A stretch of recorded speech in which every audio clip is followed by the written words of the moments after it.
Hello, everybody, and welcome to PNP Live. My name is Beth Wong, and I'm an event coordinator at Politics and Prose. We thank you so much for joining us in this online format where we're continuing our proud tradition of bringing the authors you love and their new books to Politics and Prose's community. At any time during the event tonight, I encourage you to hit that green button below to purchase tonight's book on PNP's website. Our physical stores are, as of now, closed, and we do need those online purchases to keep bringing you the programming that PNP is known for. Another way to support PNP tonight is by using the donate button at the bottom of your screens and contributing whatever you're able. One last thing, if you are hungry for more contemporary Irish literature after tonight, we encourage you to visit PNP's website, where we are currently enrolling for a class on Sally Rooney's Normal People. This afternoon, you can ask the author a question by clicking on Ask a Question in white text near the bottom of your screen. In the box that pops up, you can read other people's questions and even vote for the ones you'd like to hear answered the most. We really want to thank you for being here with us tonight. The main event, this event for Sinead Gleeson's new book, Constellations, in conversation with Leslie Jamison, author most recently of Make It Scream, Make It Burn, is part of our Dublin Voices series, highlighting new Irish fiction. We thank Solus Nua, Georgetown University's Global Irish Studies program, and the Embassy of Ireland for their partnership in this series. I'm now very pleased to welcome Ireland's 18th ambassador to the United States, Daniel Mulhall, to say a few words before we begin. Welcome, Ambassador Mulhall. Thank you very much, Beth. It's really great to have a chance to say hello to our friends from Politics and Prose, and also your guests on this event this evening, this afternoon. I've had a lifelong enthusiasm for Irish literature. I've never written a single word. I only get to write boring embassy dispatches about developments in America, and there are very few of those happening anyway, so that's doesn't keep me up. But I am busy actually trying to do the embassy's work, remotely, and obviously following what's happening here. And I've been in the last week been saddened by what's been happening. Obviously very sympathetic to the family of George Floyd, terrible thing that happened to him, and then also, of course, admiring the response from people of protesting peacefully for change, and then of course obviously abhor violence, because in Ireland we've learned that the best way to achieve change is by peaceful agitation to achieve lasting change. So I want to just thank Politics and Prose. I want to thank also the others who've worked with us on this, Solus Nua and Dennis Houlihan, and also the Global Irish Studies at Georgetown. I've been, as I said, I've been a lifelong advocate for Irish literature, and it's really exciting to see new voices emerging from Ireland. I'm my study, my sort of work, academic work, and what I've done writing and so on over the years has mainly been on the kind of classic Irish literature of James Joyce and W.B. Yeats. And by the way, I just mentioned the fact that we're doing a transatlantic celebration of W.B. Yeats and James Joyce on the 12th of June at 3 p.m. Eastern Standard Time, and we'll have readings and music on a transatlantic basis. We're working with the Yeats Society of Sligo, which I'm the president, and the James Joyce Centre in Dublin to bring a unique transatlantic celebration of those two great Irish writers. But I am, Ireland or Dublin is a UNESCO City of Literature, and I am, I recognise that we've in the last, say, 20 years, we've had a real flowering of new voices in our literary world, and Sinead Gleeson is one of those. And I met Sinead through the books editor of the Irish Times, Martin Doyle, who strongly recommended her book. And in fact, I would have, in normal circumstances, I would have been hosting Sinead here at the embassy for a book launch, but unfortunately that can't be done. So it is great to be able to do it virtually, in this way, working together with Politics and Prose, and reaching an audience through Politics and Prose for Sinead's work. Sinead's work, Constellations, has been I think a literary sensation in Ireland. It's been a bestseller. It's not normal for a book of essays or memoir essays of the kind that Sinead has written to top the bestseller lists in Ireland. But that's what's happened with Sinead's book. I think it's particularly appropriate as well for the times that we're living in at the moment. All of us are being challenged hugely by a whole range of things, mainly, the lockdown that's been necessary to curb this terrible virus. And Sinead's essays, of course, are examples of how, the human spirit and the literary imagination can overcome adversities and challenges which Sinead has had to encounter in her life. And I think, therefore, her work, apart from its overall excellence, can be an inspiration to us at this time in our lives. We're all facing different kinds of challenges, but nonetheless being challenged in ways that we've never been challenged before for in modern history. So thank you again to Politics and Prose, and of course to Leslie Jamison, who herself is a brilliant writer and essayist, for moderating this discussion. And Sinead's book has been very, very warmly received in Ireland, and I know it will be very warmly received by those who encounter it following its launch and following its publication here in the United States. So go read Constellations, and now I look forward to listening to Sinéad Gleeson and Leslie Jamison in conversation. Thank you very much. Thank you, Dan.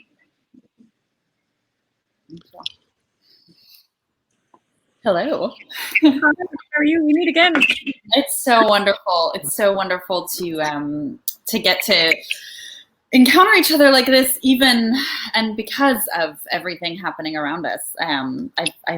I've been a fan of your voice and your mind for so many years as we've been in conversation in different ways, and was so excited when I learned that you had a collection of your own work coming out, because I've admired the way you think through so many of these questions of pain and the body and the relationship between the individual and collectivity, and this collection is truly, as Dan was saying, a gift to everyone, and I think a gift to everyone in this moment. I have 1,000 questions to ask you, but I was hoping you might start by reading a little bit for us.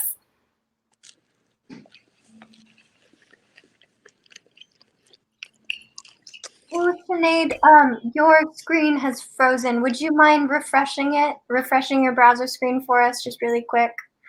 You can hear me. Ah, excellent. We'll have it back in just a second, everybody. Sorry about this.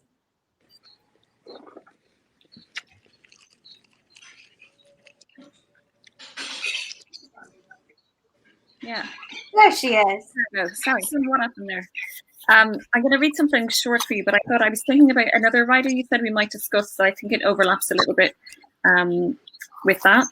So it's a section from an essay called 60,000 Miles of Blood, which is, I think, one of the longest ones in the book, but it's divided into 8 different sections based on the rhesus groups and blood groups.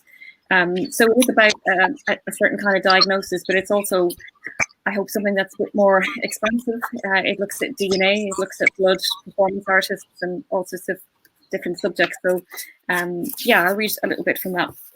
This is from the A negative section. If you take all the blood vessels in an adult body, veins, arteries, and capillaries, and lay them out in a continuous line, they're said to measure 60,000 miles. Typing these words, fingers depressing keys, there is the movement of tendons across a pale landscape of skin. But what I notice most is the blue of the veins. Every slim stream, each a messenger of the blood working away unacknowledged. Over the years, several cannulas have been attached to my arms pre-surgery, when the veins at the elbow collapse like a coal tunnel. In my late 20s, 6 months to the day since I married my husband, I found myself in an ambulance on a cold, glass-clear January morning. A paramedic holding me upright because it was too painful to sit or lie on a stretcher. And later, in the hum and chaos of the hospital, I was told that something of concern lurked in my blood. I hadn't suspected there was anything wrong until I found I could not bear any weight on the leg. I guessed at a pulled muscle, tried elevation, tight bandages, but the throb and sear of it continued, and a doctor dispatched me to casualty, where I waited on a trolley in a tiny room beside 2 pensioners. Then I was stationary for 72 hours, now seems terrifying, given that the eventual diagnosis was deep vein thrombosis. A doctor speculated that it had been caused by the contraceptive pill, and anticoagulants were administered in elephantine doses. Weekly visits to a warfarin clinic followed, an airless room where I sat among old women, a sea of silver heat-treated hair, the youngest person by decades. Warfarin, a mass-market blood thinner, comes in a strength of colours, pink the strongest, followed by blue and brown, but no matter what colours I took, in rainbow combinations, my coagulation level bounced around like a skimmed stone on water. A persistent cough percolated in my lungs, and one day I woke to find my legs dotted with black bruises. Not just a handful, but more than 20 mottled circles. They weren't trauma-inflicted, so they didn't hurt, and I now know that this phenomenon has a name: ecchymosis, to pour out. The colour frightened me. It wasn't recognizable as anything from the usual bruise spectrum: night sky, purple, pond green. Everything felt ominous.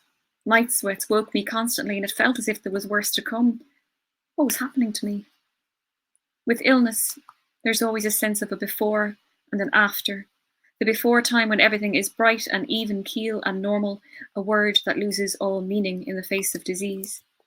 The final months of before, just as it slowly dawned that bad news was coming, was when a haematology registrar, kind, blonde, about my age, used the word blast. Her reference was not to having fun, or Star Wars gunshots, or a wind gust that cuts you in half, but to myeloblasts, immature white blood cells that spill out from the bone marrow. This was a new word, and used in a medical context was enough to ping the synapses, to make me ready myself. I fished for answers, dropping a line into this new, terrifying water. The haematologist was circumspect, eventually admitting there was an irregularity in the bone marrow. Like leukemia, I asked. And in that moment, I don't know where the question came from, or how I made such a leap from bone marrow to cancer, but then what did I know in this land of before? To be an undiagnosed patient is to be in a constant state of fear, of waiting for the revelation. Offering a hazarded guess is an attempt to compute or to accelerate the truth. And on that Sunday, it felt like weighing up the facts of my body. The black bruises and night sweats and chest-heaving cough were coming from somewhere.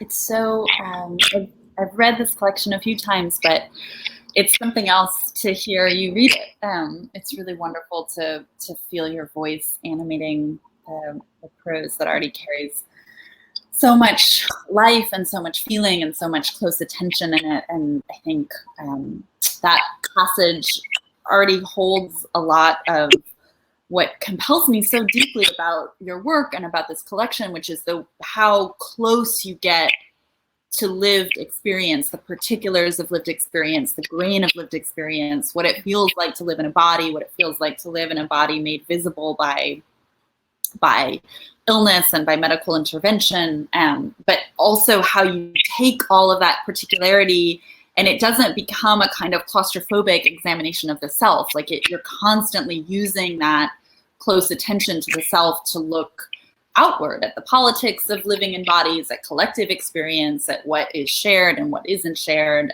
So there's always a feeling of outwardness and openness, not kind of despite the personal particularity, but in some way driven by it or animated by it or made possible by it. And I thought we might start our conversation with some discussion of the relationship between the personal and the collective.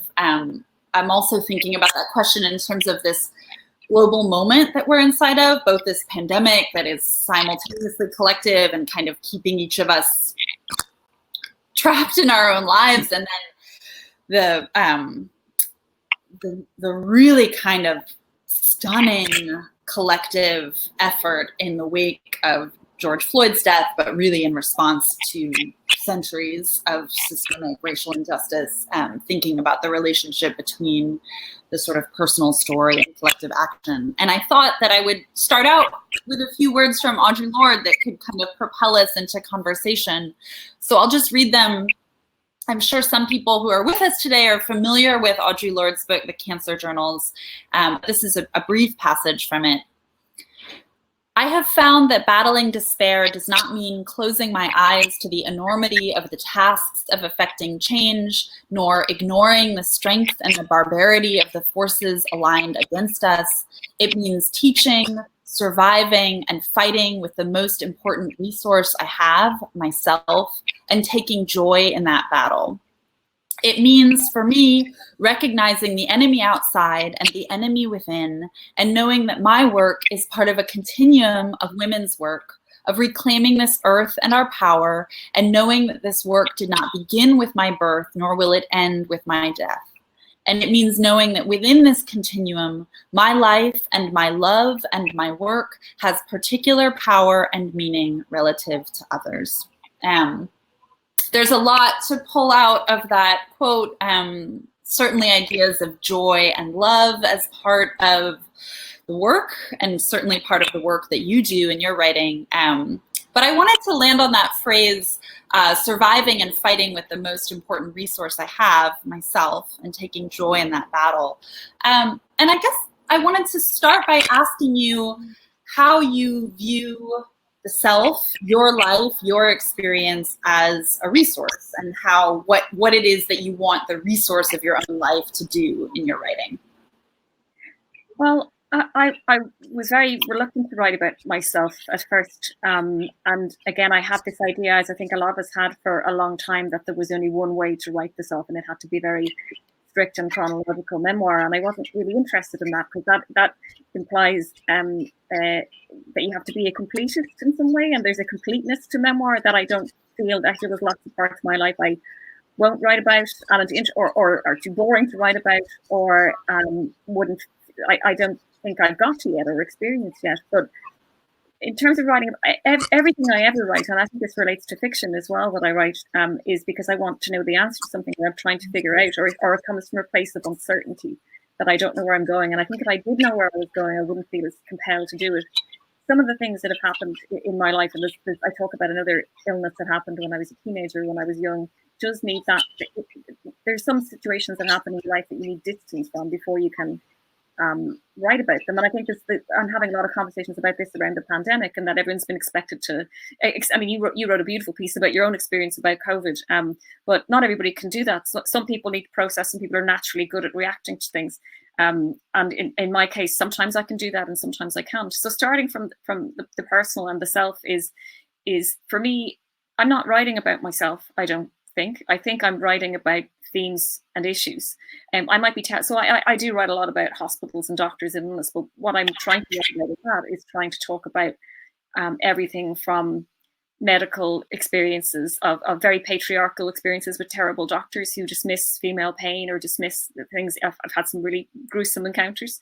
I wanted to write about that because, again, there's a fear and reverence around talking about that sometimes. I got sick when I was a teenage girl, and that's possibly one of the worst times in your life to get sick, when you're already dealing with a lot of changes and a lot of shame and bodily shame and not wanting to be looked at or regarded. So I wanted to write about that and shame. And then obviously being an Irish woman, there's a whole load of shame you can get into talking about.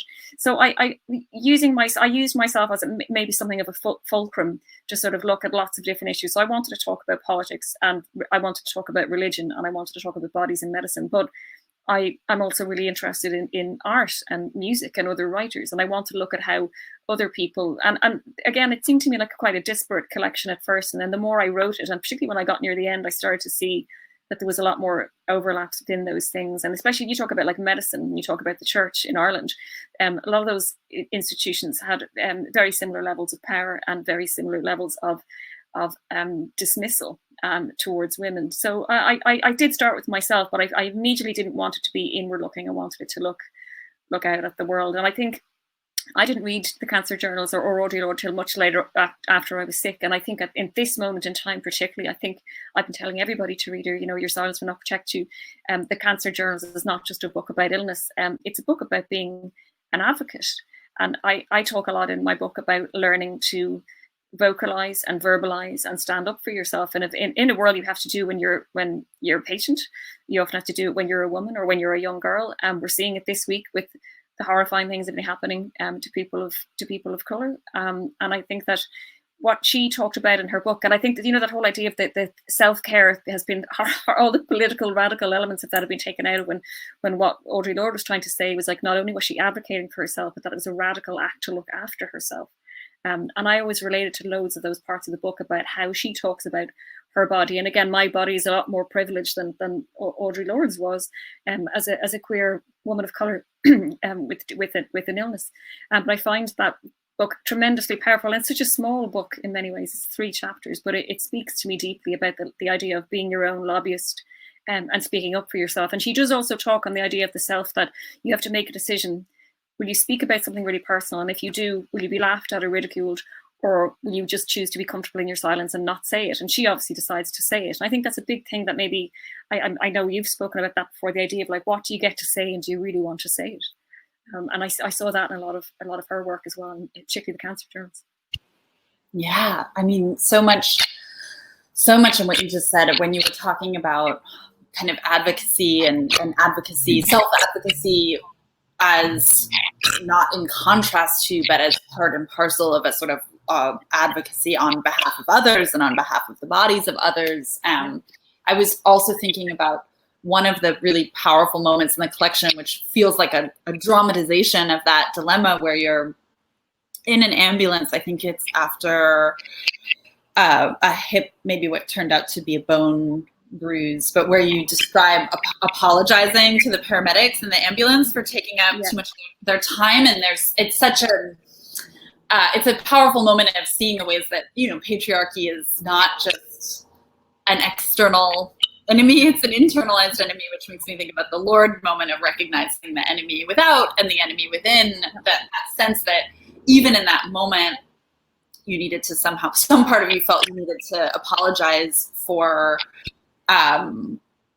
being a body or having a body. And of course, then the writing of the book is sort of pushing back against that part of the self and saying, like, no, I live in this body. I have lived in this body. And I love that formulation of the personal as a fulcrum. To speak about this body or to write about this body is to use the body of the self as a fulcrum to look at all of these larger questions and issues. I think is a really, you know, the self as a resource is Lourdes' formulation. The self as a fulcrum is your sort of beautiful. I also I often talk a lot about, and I think you admire this writer, Vivian Gornick, who wrote one of the best books about writing nonfiction. It's called The Situation and the Story, The Art of Personal Narrative. And she talks about the idea of the persona that you have to create. So everybody assumes that the I in a piece of nonfiction or in an essay is the writer. And I don't agree with that. I think it's a version of yourself. It's a sort of doppelganger of yourself. It's a voice that you, in the same way that a fiction writer, she maintains, fiction writer has their characters, and she calls them the unsurrogated kind of voice. But you have to find your own voice. And if it was just your normal speaking voice or the voice you might use for a journal, you need a different kind of voice when you write the essay or nonfiction. And I like Gornick's idea that it's a persona, that you create a version of yourself, and that is the I that moves around in the work, I think.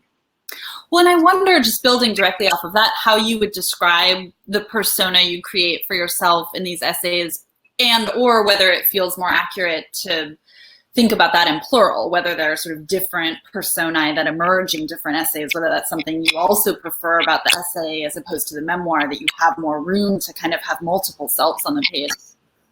Yeah, and I think that, I mean, some of the essays are clearly more explicitly about my own life. I write about motherhood, and I write about leukemia, and I write about different things. But there are essays where I'm writing about other people, where I'm not trying to ventriloquize for them, but I'm trying to make them more the center of the piece than I am myself. And that's where you have to sort of step back a little bit more.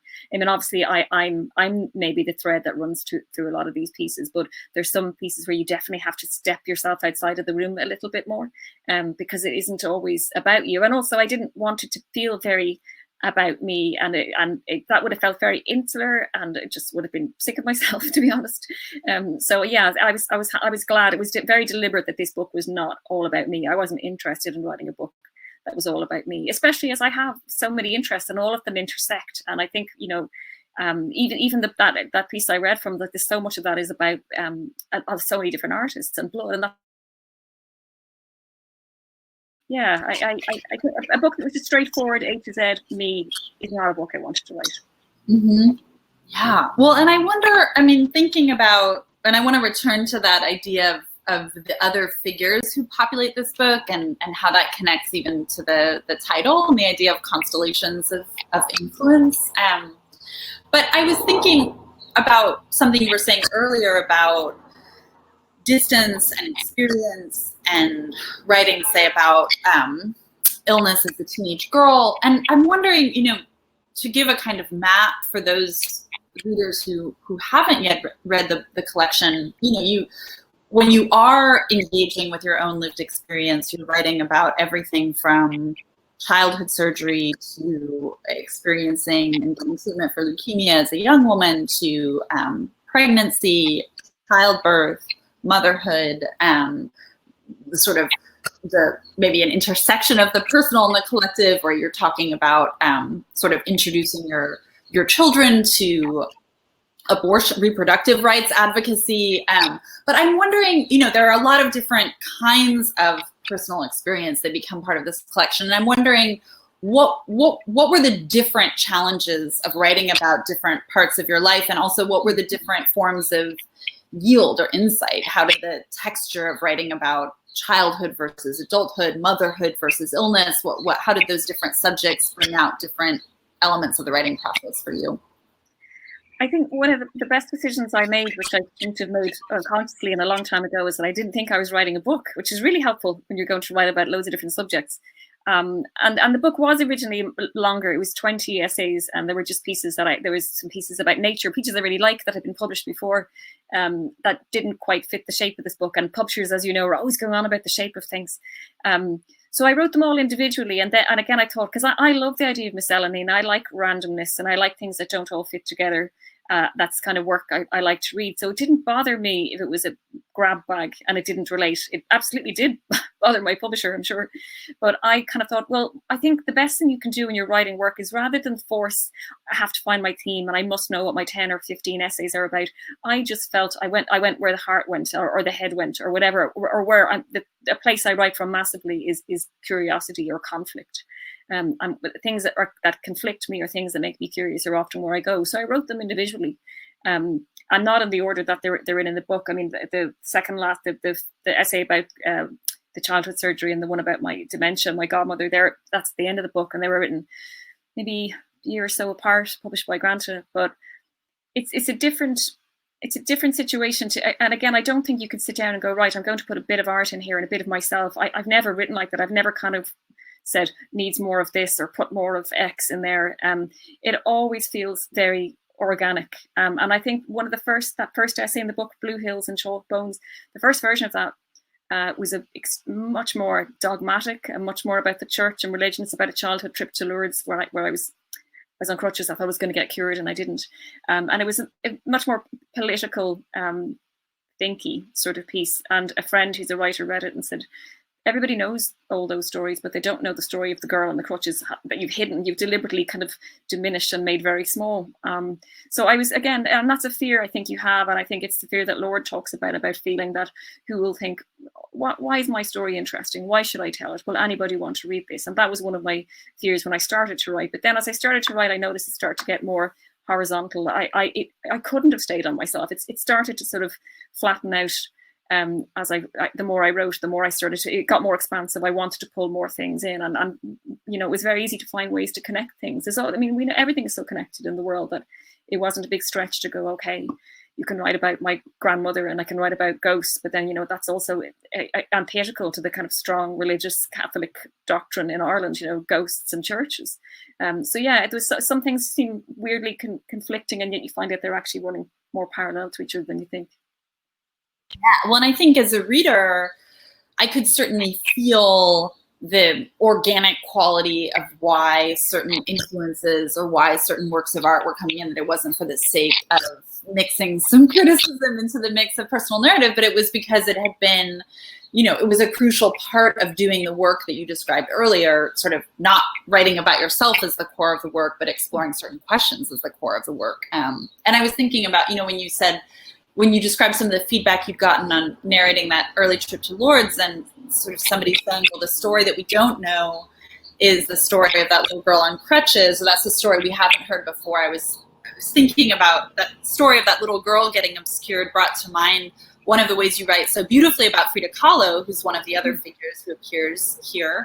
And you write about her injured body, her medicalized body, and her body at a certain point after her tram accident at 18 being kind of covered fully by a cast, and that when her mother, I think, set up a mirror in front of her body, it was in part what Frida Kahlo was trying to do was paint the body that had been covered by the cast. And I'm thinking about you kind of reclaiming that girl on crutches by writing about her as a way of sort of also painting the body under the cast. But I wonder, I mean, the difficulty of writing that girl on crutches or painting the body under the cast, one of the difficulties of that is the difficulty of finding language for pain, which is a difficulty that you really reckon with in such complicated ways in these essays, and is yet another example of something that sort of has implications in your life, but also has implications far beyond your life. And so I wonder a bit if you could talk about that, a couple of tensions around writing about pain, the tension between how hard it is to find language for pain, and then on the other hand, the constant quest in these pages to find language for pain, and also the tension of finding meaning in pain, but also wanting to recognize the ways that not all pain immediately or easily yields to meaning. That, I think about Randall Jarrell saying, when the darkness comes, I'm going to paraphrase it badly, but when the darkness comes, we want to call it wisdom, but it's actually pain. Yeah. You can quote it better. But I guess that tension of sort of the inexpressibility of pain and then trying to express it anyway, and the urge to find meaning in pain on the one hand, but also to recognize that it sometimes evades meaning, how those tensions sort of structure these essays. Yeah, I mean, I have dealt with an awful lot of pain in my life, and still do on an ongoing basis because of a doctor who wouldn't replace my hip. So I have kind of spinal issues that are ongoing that I deal with, and that I feel lucky that they're not worse. But there have been long periods that have been, relentless. It's one time that whole year, like my children were very small, and I didn't have a moment's grace away from pain. And when that happens to you, it's really hard to explain to somebody who, you might have a headache, or you might have a sore, swollen ankle or something, but to be constantly in chronic ongoing pain it's a type of insanity. It is so pervasive in that it affects not just your mobility, it affects your sociability, it affects your mood, your patience, your sleep. You sometimes don't want to eat, but you have to eat because you've got to take painkillers or whatever it is. And I just remember the misery of it, and knowing that if I could get this surgery, it would probably sort that out. And yet there are people who don't have those options, who deal with much more serious chronic pain than I do. And again, the idea, like, if I get a pain and you get a pain, if both of us we were in separate rooms and tried to describe it, we wouldn't use the same words. And it wouldn't be exactly the same. It would the radial nature of it, the intensity of it, the duration of it. And I've been asked many times, literally, where does it hurt? And that's what one of the essays in the book is about. And I actually entered, and I just at this very moment remembered that I entered it for a competition that you were one of the judges on, which was the Lifted Brow and the Experimental Nonfiction Prize. And they asked you, don't write something straightforward. Don't write something that's 10 pages of blocky text. And I thought, okay, I knew I wanted to write about pain, and I wanted to write about pain and the inexpressibility of it, how hard it is to articulate, and how the words for pain are not adequate often. So I decided to write this in 20 short kind of micro essays about them. I used the McGill Pain Index, which is a collection of 20 words, 77 words in 20 groups, and you pick certain words and it tells you what your diagnosis is. And again, this is a way of me talking about the kind of how all of the power and agency rests with doctors and not patients, because all those words and all the groupings have been decided by the doctor and not you. And I've met a lot of doctors who have, a lot of very good ones too, I might add, but I've met a lot of doctors who've never been sick, or never been patients, or never been in pain. And again, I so much of this book is about empathy, the idea that you have to try and put yourself in other people's shoes and experience what they experience. So that, I was nodding to Woolf as well. I mean, Woolf writes so brilliantly on being ill, about the lack of language there are for words around illness. There's nothing you can come up with when you're trying to describe certain things that are, as unique to you as the fingerprint. And pain to me is that. It's never going to be the same in anybody. And there's so many words for such a horrifying experience. And I wanted to kind of delve into that a little bit, in the language of it, and who has the agency of the language of pain, which interested me a lot, I think.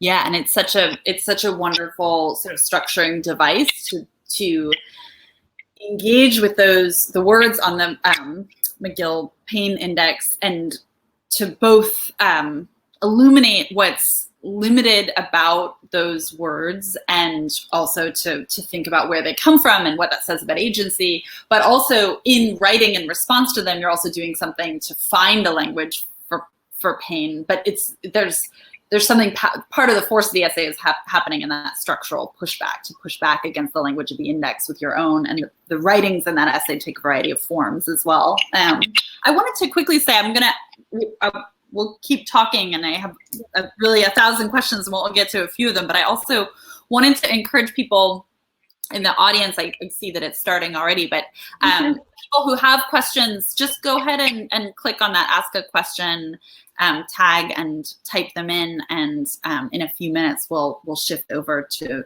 letting Sinead answer your questions, because I'm sure that there are lots of folks here, and I'm sure there are lots of questions from them as well.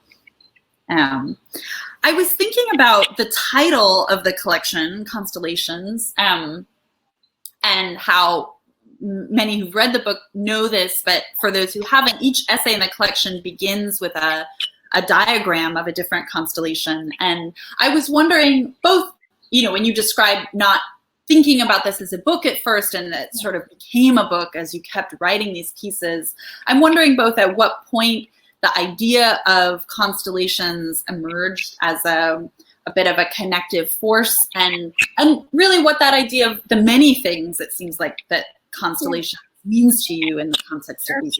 Yeah. It's funny. When I knew I was writing a book, after I got an agent signed me when I maybe published 4 of the pieces, and really early I had the title Constellations, and I kind of thought it was only ever to me the working title, and then of course they liked it, so I had to stick with it. But what I wanted to do is, and again I think essay collections, I love the element of miscellany, and I love essay collections that are highly cohesive, and mine is, I think, a little bit of both in some ways. So what I wanted, I'm also quite nerdy and used to have a telescope when I was a kid, and I do love the stars. So I thought of the essays as there's 14 in the book, and they're all distinct standalone things, but they all form part of something major. So if you think of like Orion, I think, what are there, 12 stars in Orion? All of these pieces can be read in any order or standalone, and yet they can also be read as a, so the book is a whole, but each of the pieces feel like their own kind of element of a constellation. And when my agent was about to send it out to people, I thought, God, I still don't have a good elevator pitch for this book after all this time. So I said something to him like, I kind of also think of, I have a lot of metal in my body because I got a hip replacement, and the bits of metal they couldn't get out from me from years of surgery that's still stuck in there, kind of banged into my bones.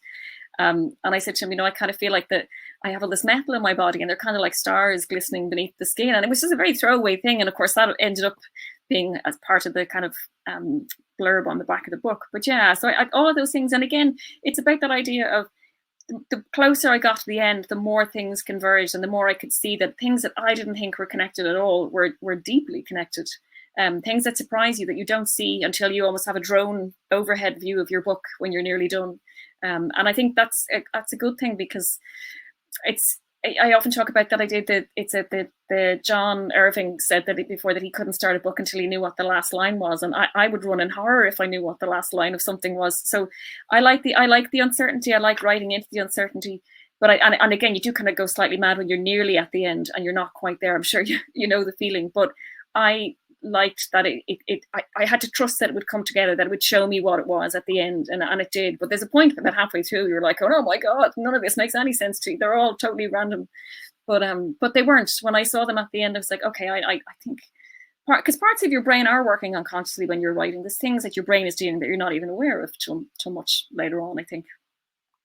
Yeah, and I think in a way, constellations, the physical phenomena of constellations are a useful way to think about that that kind of emergence of cohesion rather than the forcing of cohesion, that you might be looking at this kind of star-filled sky, and when you're looking at it with the right kind of gaze, some sort of shape emerges from it, but that it's better to start with the kind of wild, chaotic, star-filled sky than just a neat, orderly table of materials. You know, you get bigger and an animation and a wildness that remains in the prose even once you've sort of arranged it a bit or curated it. That's totally true, because it's again, it's like starting off with a map at the start of your book. You shouldn't have a map at the start. I mean, I know that's not, some people like a framework and an outline. Those kind of things terrify me. I can't really do that. And I like the idea of randomness and not adhering to something, and that it will kind of show you what it is down the way. But yeah, it's kind of like also allowing your eye to settle where it goes, as opposed to going, I have to settle here, here, here, and here, because that's what I can see on the map. So yeah, you have to allow a little bit of ambiguity, a little bit of nebulous to get a little starry adjective in there. So yeah, I think so. There's this, I'm going to read a quick passage. Well, there were two passages that really struck me where constellations sort of enter the prose directly, but this one is about your kids. And you're talking about, what sorts of beliefs you're invested in instilling in them and maybe not instilling in them. And they ask about heaven. I have no knowledge of a place I don't believe in. Instead, I talk about the night sky, swapping theology for astronomy. And then at the end of that essay, the stars will be here long after all of us. I tell them wherever we may go, I cannot speak for heaven. And that's a way that sort of constellations enter the material of the narrative, what's happening on the page, but it's also a very beautiful moment of not just writing about your children with a kind of tenderness and grace, but allowing your children to sort of expand the reach of the questions of this book and deepen its questions in a certain way. And I wanted to ask you about the role of your kids in your writing life, I guess in two senses. And one is what does writing about your children, what kinds of questions does that allow you to look at more deeply in these essays? And then it's another question, sort of how experientially this is a question very much on my mind as I raise my 2.5-year-old in quarantine, but how does this sort of practice of motherhood, which you write about so beautifully, how has it sort of informed and inflected your writing life? Yeah, I mean, again, I wasn't sure I was going to write about them, because there is this thing, and I've talked a lot about the idea that the essay often gets prefixed by the word personal, and personal essay is a term that's only ever used about work by women, and there's lots of assumptions made that women write about certain subjects, and that we're all going to go off and write about wombs and babies and motherhood and all of those things, and yet loads of the big subjects that we're all interested in are personal subjects. Even lots of male writers who write wonderful essays that I really love and adore are often about their own children or their own families, but no one thinks of their work or brackets their work in that way. And I find that also kind of troubles me a little bit sometimes. There was a brilliant piece in the Cut a while ago by Katie Brooks, and she talked about that there's been a lot of women talking about this grappling of, like Jenny Offal's idea of the art monster. Can you be a creative person, and can you be a mother at the same time? And she talked about it. She called it the literature of domestic ambivalence. And I totally understand that, and yet in some.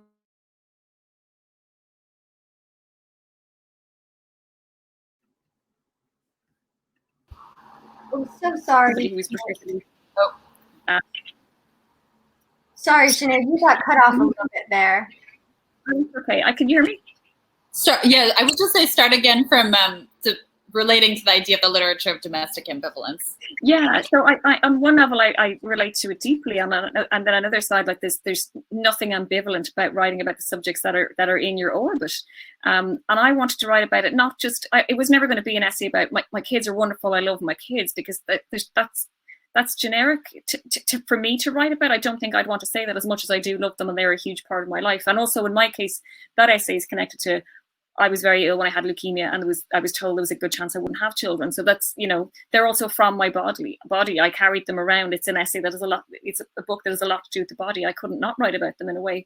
But I wanted to write about, and I've had this, and you've probably had this, that women get often women who write often get asked a lot more about who's minding their children or how their childcare is going, and I've never really seen that happen to a man I've been on a panel with. And again, that's a political element to it as well that I'm interested in, that kind of why we investigated and demand an answer from it, from women, but we don't do the same with men. So not all men anyway, but I felt that I wanted to look at motherhood and how it would fit it, whether I'd be a different kind of writer, whether I would ever continue to be a writer. I was a mother before. I was a journalist for years, but I wasn't writing that much, and I wanted to see how it would affect me and if it would impact on me. And I feel like I've written about it now. I don't know how much I would write about it again. Also, they'll be older and probably mortified and won't want me to. But they are. I mean, they're amazing. They know what I'm writing mostly, and they bring me cups of tea and stuff and ask how's it going. I'm working on a piece at the moment. They're going, how's that thing going?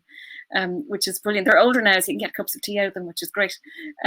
But yeah, and they're really curious about it. They don't yet quite get what I do, and obviously they won't have read the work. And there is a poem at the end of the book about my daughter that is again talking about patriarchy and how women are viewed in the world and what I hope will happen in her life that not so much happened in mine, but I write about my grandmother and my great grandmother who were incredibly poor, who grew up in tenements and had lives living under again very patriarchal Catholicism where you had to have 15 children and what that did to women. So motherhood in Ireland has been there's been a saintliness about it, and there has been a reverence, and I think it's one of the most incredible things you can do, I feel. But I always wanted to do other things as well, and I think the narrative around it, and there's an awful lot of judging people, have kids, don't have kids, stay at home, don't stay at home. We're very good at telling women what they should and shouldn't do when it's, being a parent is one of the hardest jobs you can possibly do. But I think whenever I read that poem a lot when I've done events, and I've always had people who tell me it's a couple of different things. It's like, that was me when I was little. I was that girl who was kind of left out, or that's my daughter, or women come up to me who I talk a lot about my aunt in the book who's got me reading and got me into writing, and they say, I don't have children, I didn't want children, or I couldn't have children, and I'm the aunt. So people kind of, when they read a book like this, they sort of they project a version of their own life. They relate and connect with something that you've seen, even though you might feel completely subjective and singular to me. But when you write a book like this, you find that a lot of our experiences, including parenthood, overlap with so many people. Yeah, there's so much that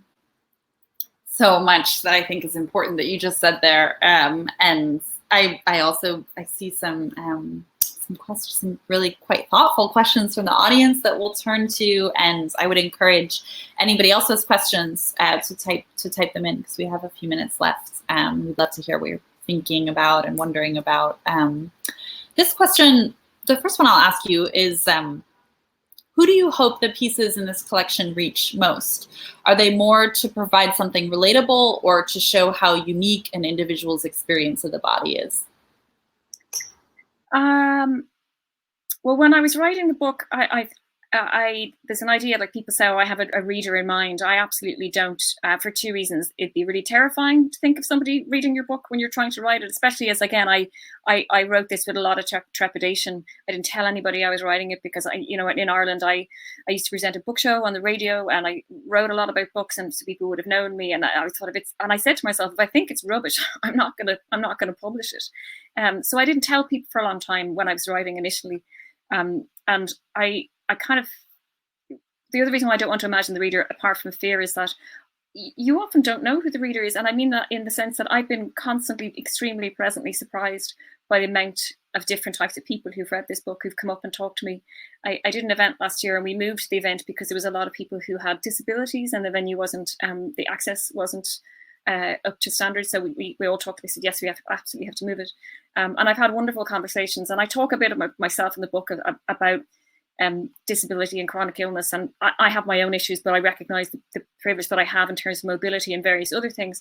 But I've had some of the best conversations I've had, and the most moving conversations have been with people who've had disabilities. I've talked to people, women who were in mother and baby homes in Ireland, who had to give up children.